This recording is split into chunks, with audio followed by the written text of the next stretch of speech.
Baiklah, Assalamualaikum warahmatullahi ta'ala wabarakatuh. Okey, cikgu perkenalkan diri cikgu. Cikgu adalah Puan Zainul Hiza, Guru Sains di SK Bandar Teknologi Kajang. Baiklah, sebelum tu cikgu nak ucapkan selamat kembali ke sekolah kepada murid-murid semua.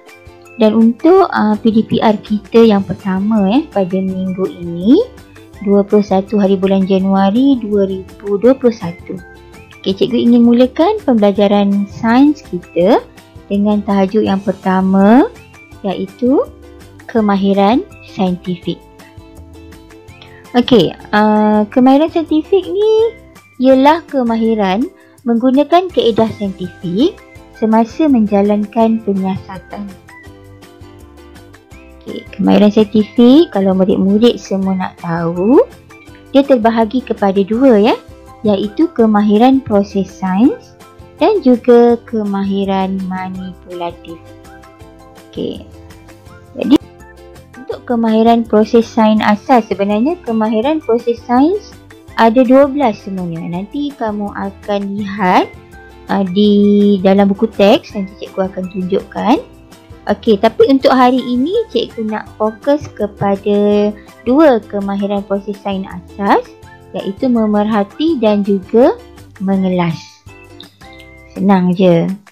Okey, apa dia memerhati?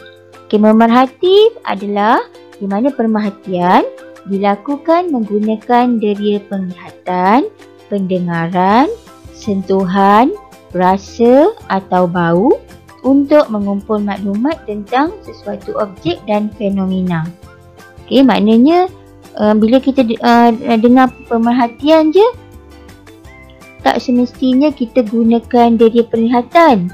Okey, tetapi kita kena faham pemerhatian kita boleh gunakan semua anggota deria kita. Okey.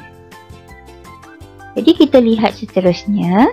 Okay, pemerhatian boleh dibuat secara kualitatif dan kuantitatif. Ada dua cara. Cikgu ulang sekali lagi. Boleh dibuat secara kualitatif dan kuantitatif.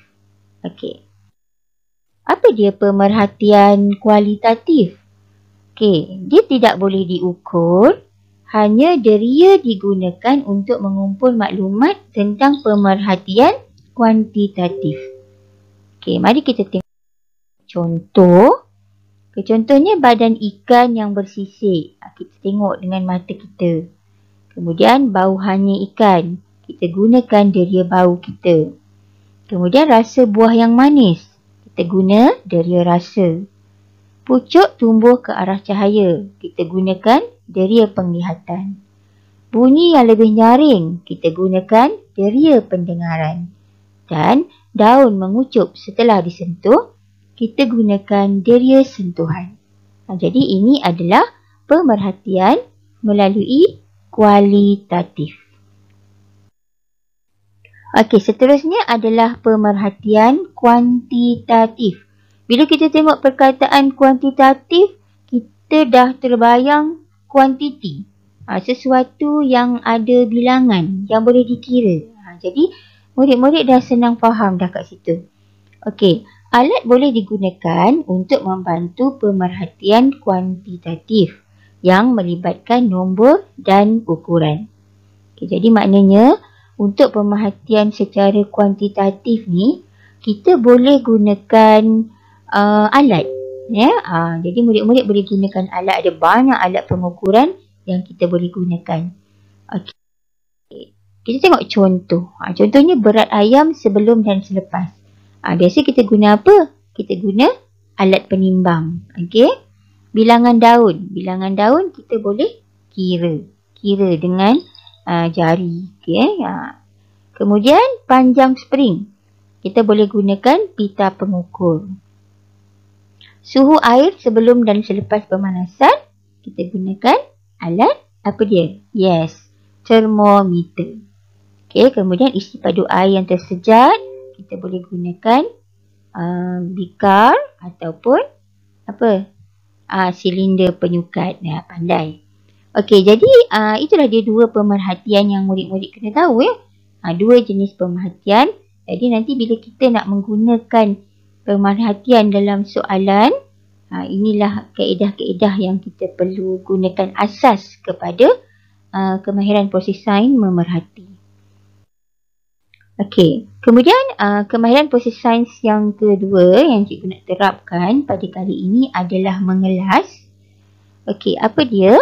Mengelas ialah proses memerhati dan mengenal pasti persamaan dan perbezaan antara objek. Objek yang mempunyai ciri sepunya dikumpulkan dalam kumpulan masing-masing. Maknanya kadang-kadang kita ada satu kumpulan besar.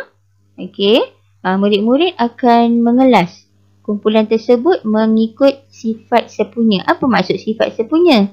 Sifat sepunya ni maksudnya sifat yang sama. Okey, kemahiran mengelas ini sangat penting. Okey, kadang-kadang dia boleh keluar dalam soalan objektif dan boleh juga keluar dalam soalan subjektif. Jadi, murid-murid menggunakan kaedah pemerhatian, murid-murid dah boleh membuat pengelasan. Okey, kita tengok contoh. Ini contoh ringkas je yang cikgu bagi, di mana cikgu ada dua kumpulan haiwan, satu hidup di air dan satu lagi hidup di darat. Okey, cikgu ada 4 jenis haiwan. Kemudian setelah dia buat pemerhatian, cikgu dapat mengelaskan haiwan tersebut. Okey, contohnya sotong hidup di air. Okey, tapak Sulaiman hidup di air. Gajah hidup di darat. Dan monyet juga hidup di darat. Jadi bila kita tengok macam ni, kita dapati pengelasan kita itu tepat. Ya, di mana mengikut sifat sepunya. Maknanya untuk sotong dan tapak Sulaiman ni, sifat sepunya ni adalah mereka hidup di air. Manakala gajah dan monyet pula sifat sepunyanya adalah hidup di darat.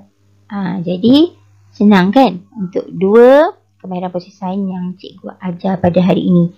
Okey, iaitu memerhati dan mengelas. So cikgu harap penerangan untuk tajuk yang pertama ni dapat memberi gambaran, dapat memberi kefahaman kepada murid-murid semua mengenai kemahiran proses sains memerhati dan mengelas. Sekian, terima kasih. Semoga kita berjumpa lagi di dalam pembelajaran yang akan datang. Assalamualaikum.